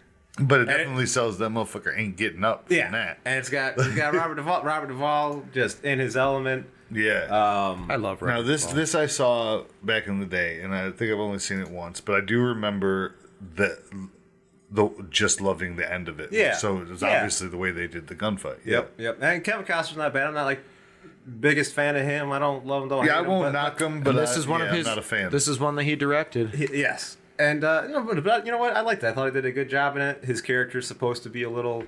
Wow, Diego Luna was in this. Yeah. before he was Andor. Or is he the Mandalorian? No, that's Pedro Pascal. Pedro Pascal. Oh, yeah. gosh, I'm getting so confused. But no, it's worthwhile just for the gunfight and Robert Duvall being Robert Duvall. You were correct the first time. He's Cassian Andor. Yeah. He's so confused while he's 100% Michael accurate. Jeter. Yeah. Well, yep. Michael Jeter was in it. James Russo. God. Dean McDermott. Kim Coates. Yeah, Kim underappreciated. Coates. Yep. Yeah, there's a lot of It's a good one. yeah. There's a good one. I'm not even familiar with this one. I'll be honest. I don't recall anything about this one. Former gunslinger is forced to take up arms again when he and his cattle crew are threatened by a corrupt landowner. It's like the same plot from all the movies. Like everything. You know, I get which is fine, but I mean, like, it's the ride, right? Exactly. Because that actually just, I'm going to add one to my honorable mentions. Yeah, it just made me think of one. Shoot. Bingo. But before we get to that, that's putting the cart in front of the horse. I see what you did there, Brad.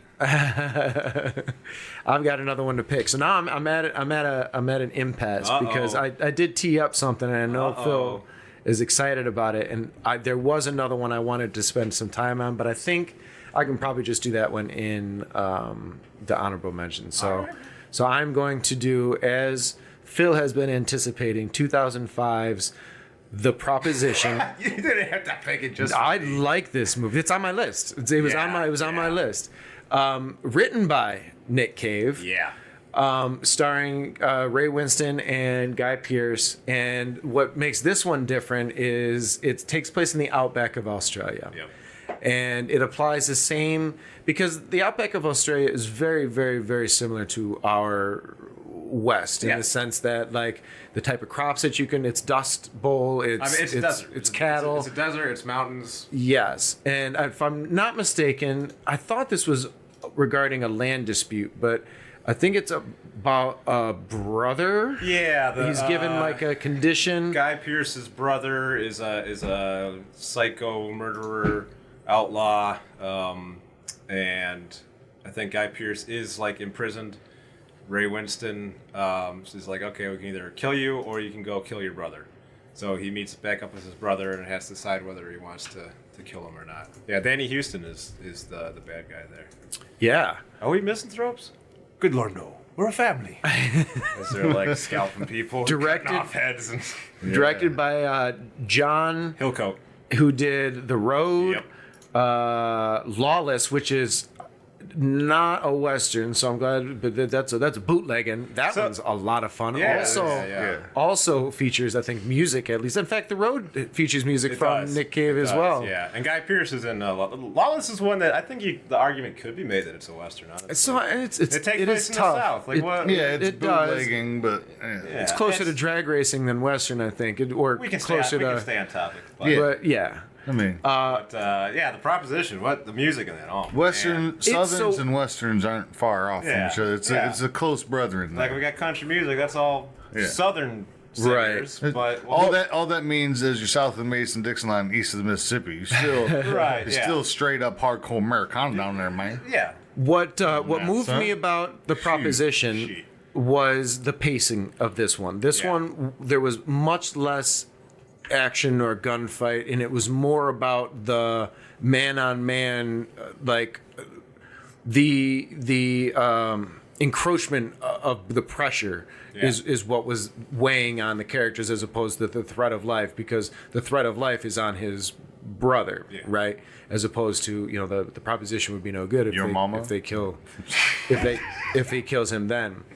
But the proposition 2005. That's another meticulously shot and edited. Yeah, and you gotta, it's not just I feel like watching something and half paid attention. Like you gotta be. It's invested. beautiful. It's gotta be in the right mood. It's beautiful. I didn't know what to expect. I think it was the Guy Pearce and the Nick Cave name that drew me in. I was like, whoa, Nick Cave wrote it.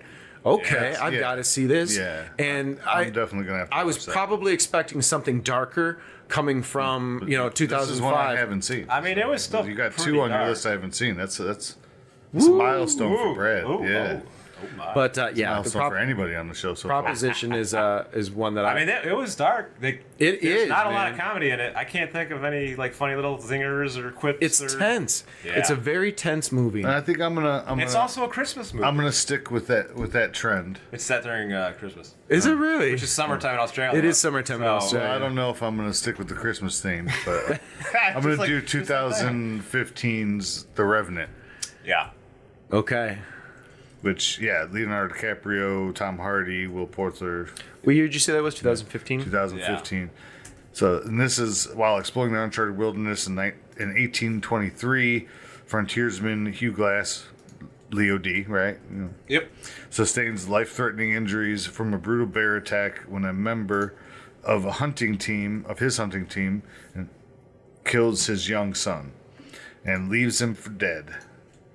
The son is dead. Yeah. Leonardo DiCaprio is left for dead. Yeah, he's left for dead. Shallow grave. Yep. Tom Hardy kills his son, and then they leave him for dead, basically, and then he gets attacked by a bear, blah, all this shit. Yep. And he finds a way back to civilization. Grief-stricken and fueled by vengeance, the legendary fur trapper treks through the snowy terrain to track down the man who betrayed him. And based on a true story. Yeah. That was a real dude. Yeah, based on a real story. It's just an amazing story. It was so well shot, and it's also a part of the reason I bring it up is because it had literally no light. It was all natural. Yeah. Like they had a crew, they had lights. They shot the whole thing sequentially. And because he wanted completely untouched snow. Yes. So there was no way you could send lights in the background. You couldn't. Yeah. He wanted to be able to shoot. He wanted to be able to shoot in any direction at any given moment. When you say natural light, it's like, so they're using like bounce boards and the candles. But that was it. There was no generators. For the audience, I'm kind of yes. No, please correct. do. Yeah.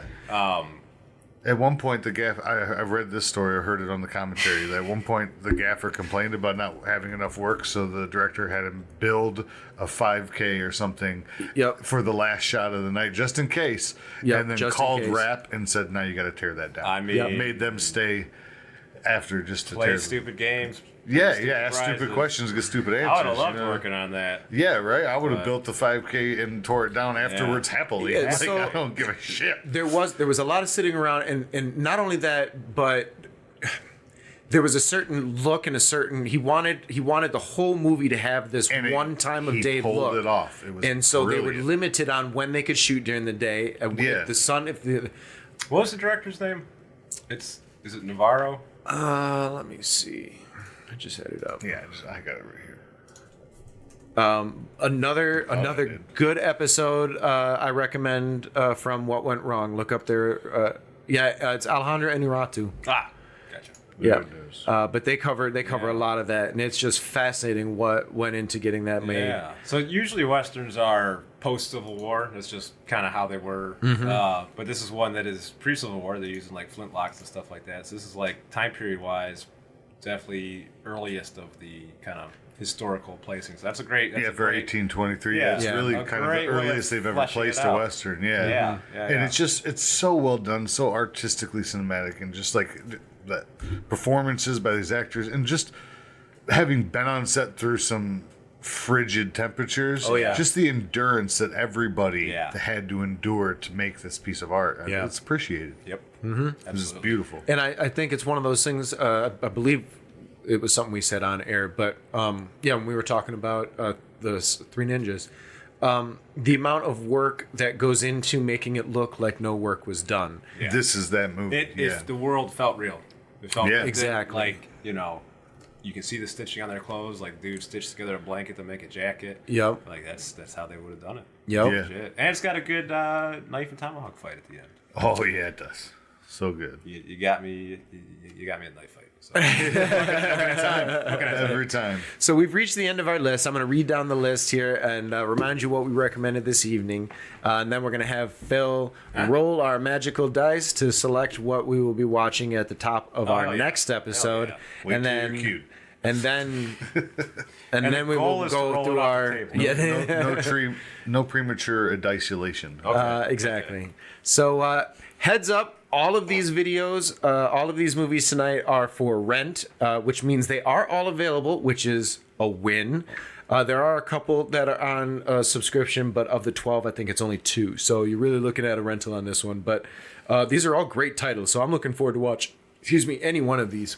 Phil, let's give it a roll. All right, here we go. See if we can roll it off the table.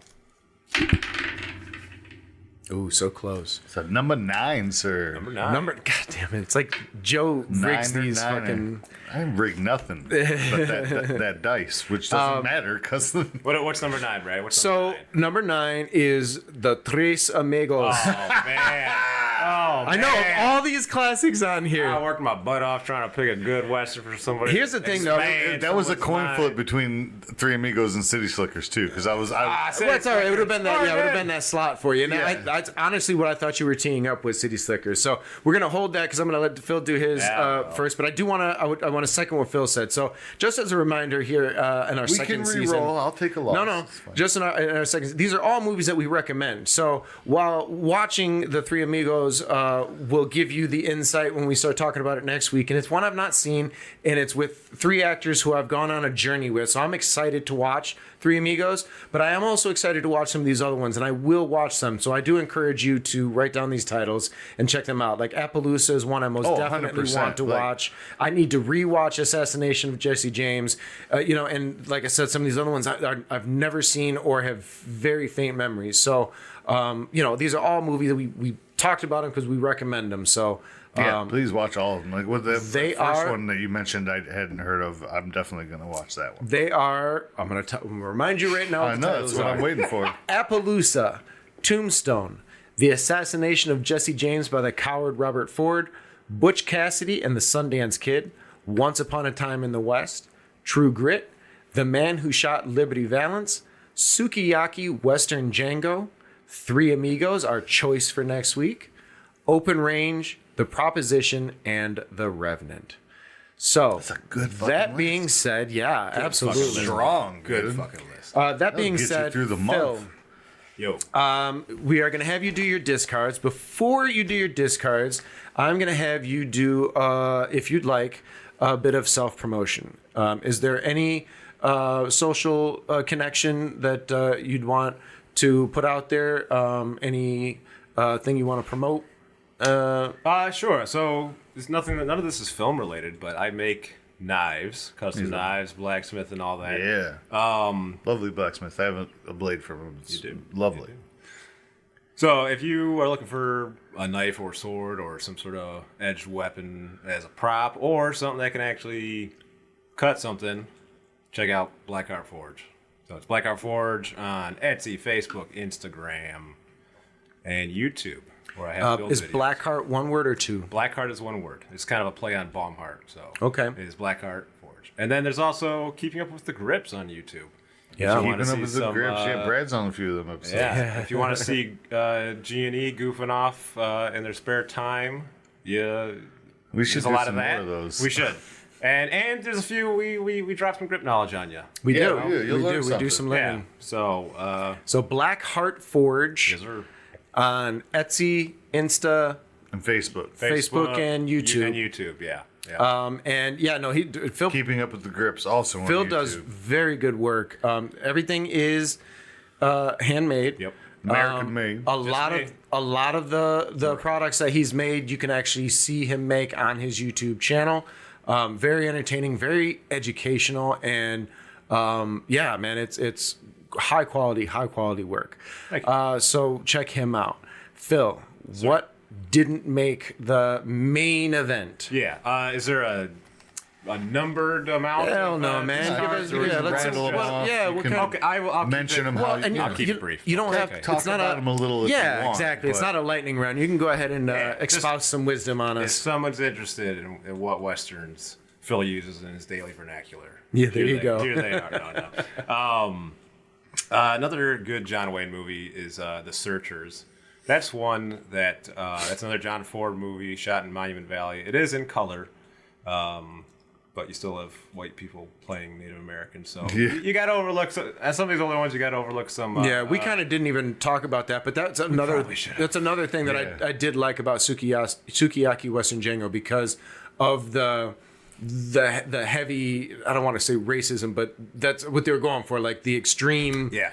Stylization of the thing. But yeah, no, the western genre is bad for equal opportunity hires. Correct. So like and it's representation. Some of Yeah, the for ones sure. that are coming out now, like they're starting to trying change, to but- vindicate that. Like you got Bass Reeves Lawman. You got Horizon has got a little more, quite a bit more with Native American being not just the bad guys. You know, Right. trying to explore that a little bit more. So, but yeah, it's a deeper topic than we want to get. Yeah. We're just talking movies. That's just recommendations. You gotta overlook the Yeah, the and bad. we talk about that. They're We, a product of their time. Product You know of what I their mean? time. But The Searchers, actually, John Wayne, the whole point of that movie is that he is a racist. Like, he hates Indians. His niece, I think, gets kidnapped by Indians. And he's, he tries to rescue her, doesn't succeed, but he continues to Search for her. Search for her. Search for her. Search for her. Very good show. search for her. search for. Just call it Searcher. But with the intention of killing her, because it's like she would have been adopted into the tribe and become Right. more Native American than white, and that's his intent is to kill it, because that's how much of a racist he is. Spoiler alert: he doesn't at the end of the movie. not a Wouldn't great, be a good old Hollywood movie. Not a great like turn of heart thing, but it's like a Either subtle, way. it's a subtle thing. Like they don't hit you over the head with it, but like that is What else you important got in the in movie. All right, I'm sorry, Joe. No. So Moving on. Before we do move on, there's a way that you can know that movies from a certain time era were going to end the way that they were going to end, and that's because of the Hays Code. The Hays Code was the unwritten but written laws that were put out by the FCC. no, it just by the just the studio, studios? the studio system themselves, that were given to the writers and the filmmakers, that certain things they wanted cleanliness. That we're talking like wives and husbands not sleeping in the same bed together. Yeah. Bad guys had to have their comeuppance. Like there's it's a Yeah. long list of rules. So Like that the good guy had to get the drop on him, chose not to kill him. The bad guy tries to kill him at the last second, and then, Right. and then There has the to bad That guy guy, killed the him. good guy had no choice. No choice. I tried to let him No live. choice. He wouldn't. He would have kept coming. man. He's got to go. Well, so this is one that you could argue is not a western, but it's Wind River. That came out recently. That is directed and written by the guy that did. is this the one with Jeremy Renner? It is. I love that. I didn't even think about that movie. Another good gunfight in that one. Nice. I've not and seen it. that's one Elizabeth where the- Olsen, Netflix, really good. okay. Where the good guy does not wait for the bad guy. I am a fan of her. No choice. Anyway. That's a good. So it's set in I modern feel like a times. pedophile now. She's legal, right? Should vary. I'm just joking. We can cut that out. It's a joke. Nothing guys. gets cut It's a out. joke. Fuck. Don't sign it up. Who's the guy that's doing Yellowstone? So the guy, it's Hell or High Water. No, I'm sorry. I was looking Yeah, at one of the Hell- actors. I was looking at one of the actors. His name is Taylor Sheridan. Taylor Sheridan. Thank Hell you. or High He Water wrote- is a Oh, good that is what I Western. was looking That's a at. good That's what I was looking at. Yeah. So this is one that is. That one was on my I honorable think mentions. Hell or Wind High River Water. is in Wyoming or Alaska. It's Alaska, I believe. Alaska. Okay, yeah. Alaska. So it's like, is that a western? Or is it not? I think Nope, it's a it's western. labeled. It's labeled here. It's labeled here as a western. Yep, it's Oh, labeled. cool. I think it fits. Contemporary Western. Because again, I think like now you're looking at the type of story that it is. Like, let's take what worked. How can we not say the same thing over and over again? So you change a couple of elements, but at the core, it's still a Western at its heart. Yep. Good movie. And then we're gonna go with. I could do 3 more. Do 3 more. Is that too many? Nah. All right, we'll try to get through. Lonesome Dove. So that's actually a miniseries. Miniseries, so that's why it couldn't be added. But worth mentioning at the. You got Robert Duvall, Tom Lee Jones. I had that on my honorable mentions too, because it's a miniseries. Hell yes, yeah! So you got good. Danny Glover. You've got Steve Buscemi. So you're gonna talk about shit he was too old for. Danny Glover. He's a young man. I know. But there's a lot of good lines in this one. It was a lethal weapon. You got to just. I understood. I don't always. There's no sense to what I'm doing. I don't always. I took it too literally. No, I understood the reference. I just moved through it. But, fair enough. Sometimes we got to do that. And Dean Selmer, director of photography of Appaloosa, I think was like second unit. Okay, DP so he'd been on some things. Yeah. Yeah. So that's a great one. You've got Stagecoach. John Wayne movie. That's an old black and white one. That was one of his first ones where he was like the lead, and that's like the quintessential road movie. So you've got a group of people on the stagecoach, different backgrounds, different caste system, not caste system, but you know what I mean. Yeah. Different elements of society, and that's one that is like, you know, as far as the way older westerns or older movies were made, and the Hays Code, like there's a chick on the stagecoach, and there's a scene all of a sudden she's giving birth to a baby, and it's like she was not pregnant, but they couldn't show the belly, so it's like she's okay, all right. With a lot of that you just have to be like, and okay. The just wasn't stunts at the end of that, they've got this 6-horse carriage going at full gallop, and the John Wayne character, so it's not John Wayne doing it, but the stunt man, while these horses are going full gallop on top of the stagecoach, jumps onto the first set of horses, then the next one, and the next one. A guy playing an Indian jumps onto the horse next to him. He punches him off. That guy falls underneath all 6 horses and the stagecoach. That was a stuntman. And he like gets up at the end of the show and then he dies. But it's a real person. These are legit. Stunts. This guy literally did a death roll under 6 horses in a carriage. Yeah. And that you got guys. How many times did he practice for that? I wonder. Right. Probably got more inches in the practice and you than got he did in the performance. Going full gallop, like these. I wonder how many stunt guys they went through just in rehearsals. You got guys, they're shooting with both hands. You know, it's a single shot rifle. They shoot, crack it open, grab a cartridge off their belt, stick it in the gun, shoot again.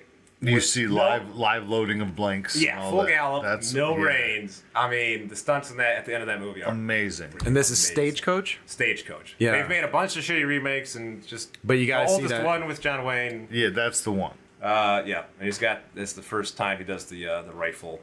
The rifle. Oh, twirl. okay. The one-arm rifle. The rifle. Twirl the cock. You know what he said the secret of that was? Being tall.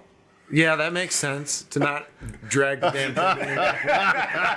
that and a big loop, but you probably had to. You had to be tall to make the big loop. I guess that'll wreck your gun. So don't do that at home, kids. Yeah, bend the shit that's for out of it. prop guns only. Yeah. Don't flick your Zippo open; it bends the hinge. All this fancy Hollywood shit is just that. Like Deadpool said, it was a Hollywood superhero landing. It's so bad on the knees. But it is an awesome intro, and I'm there for it. Let's see. Last one. This is like my weakest pick. Hostiles. It's a 2000. Okay, yeah, I've heard of it. I've not seen it. Yeah. Christian Bale, right? Christian Bale. Yeah, a bunch of other people. Interesting. This one is like it's not a great movie, but I really just like the mood and the feel of it. Okay. The kind of meticulous melancholiness, just like it's worth a watch then. I think so. It's not. I mean, I'm a Bale fan, so I think go he does a around good watching job. all of this stuff. He does a good job. He channels his inner Ron Swanson with that mustache. Okay. I don't know. There's something about it Ron Swanson that I just like. Yeah. But yeah, weakest pick. I'm gonna go ahead. I'm next. Oh, okay. I was just gonna rattle through. I know. Send it. I only have guys. a couple. No, that's okay. I only have a few anyway. So, one that I tossed up back and forth was actually literally the first Western I ever watched, and I genuinely appreciated it. It was shown to me in middle school actually, and I liked it so much that after we watched it in school, I had my parents rent it so I could watch it with my dad, and that's Shane. Oh, I don't remember a whole lot I've not about heard of it, this. but it's not like it's not an action gunslinger, if I remember correctly. It's a little bit more on the slow drama side. Yep. It's a thinky. And it's I think this is about property dispute. Like he's a stranger that comes in from out of That's the town. overarching thing. Is the, I like a good thinker. the cattle barons versus the homesteaders. Yeah. Just like all of them. Yeah. Just like all of them. So Shane is one that is 1953. I'd like to mention that one. Hell yeah. 1980s. This is another one where I was like, okay, what is the true definition of a Western? Does something like this qualify? And this is Michael Cimino's Heaven's Gate, the movie that famously bankrupted United Artists. Michael Cimino made Deer Hunter. After Deer Hunter, well. he made Heaven's Gate, and Heaven's Gate is about so I've heard of it. Western colonizing town. It's like 4 hours. It's very ambitious. It's got like John Hurt in it. I think Christopher Walken. It's very well stacked with cast, but it was indulgence. And watching it, it's not a great Deer Hunter movie. was enough for me. I didn't need to see another Deer Hunter's one. indulgent as well. Yeah. So, but here's the thing: for watching it, what like movie that you need to see once, it's gorgeous for the amount of Okay. effort and the amount of money that was spent to bankrupt a whole. It went somewhere. Next time I got 4 hours where I don't think I'll fall asleep. So I here's love the thing: caveat. I love it's that's an important but- caveat. It is. It honestly is like it's one of those things where it's like maybe once you see half of it, like you'll have seen the beauty. Right, but you know, I want to appreciate it. I'm a completist. I like to the finish. amount I don't of- want to have to come back to it 3 times. So 'cause the it keeps amount putting me of to sleep. production Like Logan. value put into set design and costuming for the hundreds and hundreds of extras that they brought on, like that alone in its moment in time is enough to be appreciative of it. Okay. But it is worth a single watch, and it's a lot more political Right. than action. Nice. Heaven's Gate. And then my last few I kind of added here because they just came to me and I was like, why didn't I think of these before?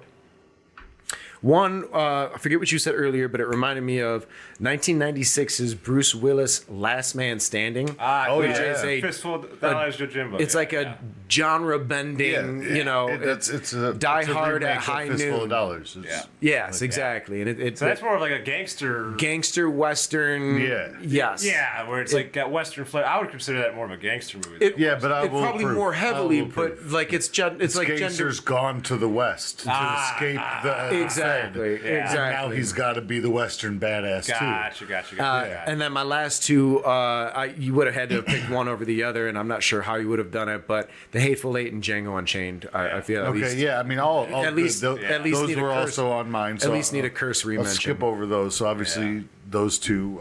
We'll We were cut- trying to cut do mine, but- not obvious ones. Yeah, not Right. obvious Those are ones. two, yeah. So a lot of mine are there, but like kind of also pushed along. So there was Lonesome Dove, right? It was a miniseries. Unforgiven, obviously. Oh, yeah. Legends of the Fall. But Oh, that's yes. more of a drama, but it's definitely a Western, right? It's Definitely a pushing Western. Absolutely. El Mariachi. Yeah. Hell Okay. yeah. Throw that in there, right? Because Yeah. it's a Western town. It Yeah. doesn't necessarily have to be Mexico. No, but it it's- follows the man with No, no name that's- coming into town. Yeah. Like it's under its undertone is written in Western for sure. Obviously, I mentioned City Slickers already. Tombstone was on there. The Quick and the Dead. Yep. Oh yeah. And Sam Raimi. my last one would be Oh Brother, Where Art Thou? Didn't even cross my mind. That's They are interesting. fleeing again across the West for their freedom from, whatever. He's trying to find his family and they're trying to Yeah. find treasure or whatever. I know it's a remake of Ulysses kind of thing. It's a Right, tribute right. to that story. The Odyssey, yeah. But it is a Western tribute to the Odyssey. Set in Texas. It's set across.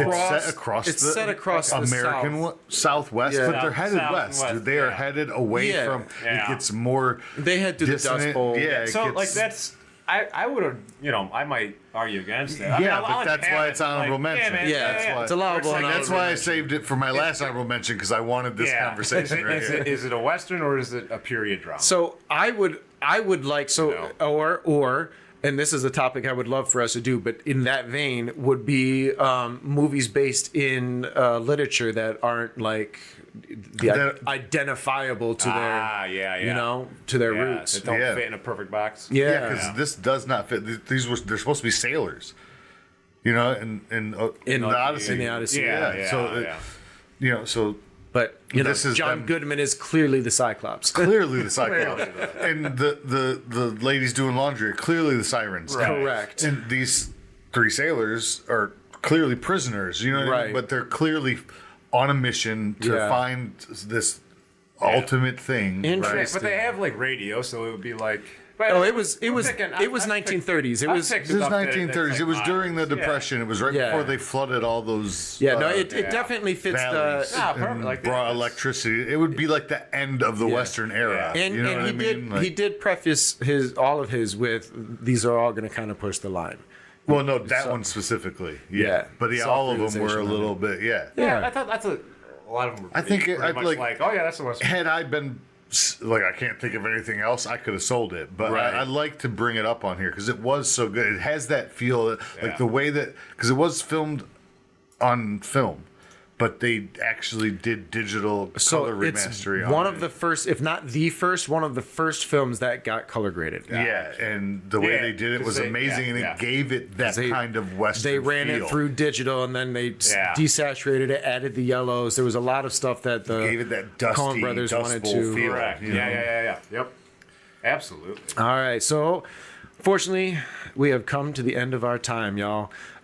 Phil, one more time, could you give your socials if someone wanted to reach out and purchase a blade from you or Western. My blades do favor the cowboy flavor, but that is blackheartforge.etsy.com. and that's Blackheart, BLACKHEART, all of it there. These are Forge, FORGE. Yep. And Joseph, how can our fine listeners reach you? You can find me at chaotic_artisan on the gram, or Joseph Sheldon Quick on Facebook, or through any of our podcasts. Things And- that Brad's about to tell you right link in now. the description box below. They will all be in the description box. That is also true. You can reach me at Beeford Clark, BFORD Clark on Instagram. You can follow the show at UFOstudio.Detroit on Instagram. You can go to our website at ufpodcast.podbean.com, where you can find a link to our UFPod merchandise at the UFO Bazaar, which we just updated with some new selections because some of our hoodies I noticed were new mugs. out of colors. So we've got some redesigns on our hoodies. Get your grip to ground adapter shirt there. Oh, I'm yeah. all sporting mine. Hey, Ground Phil. adapter. That's how we Hell do. yeah. That's how we do.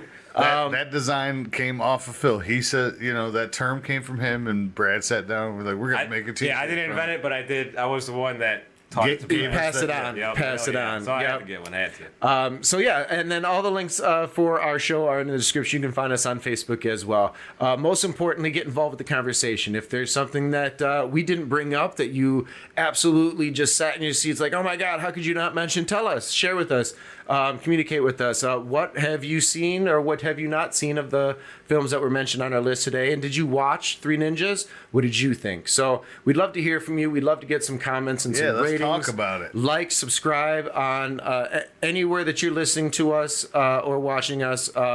Just give us that love, give us that feedback, and because we want to keep doing this and doing it for That you. could be a pop song. Give us that love. Sing us out, Joe.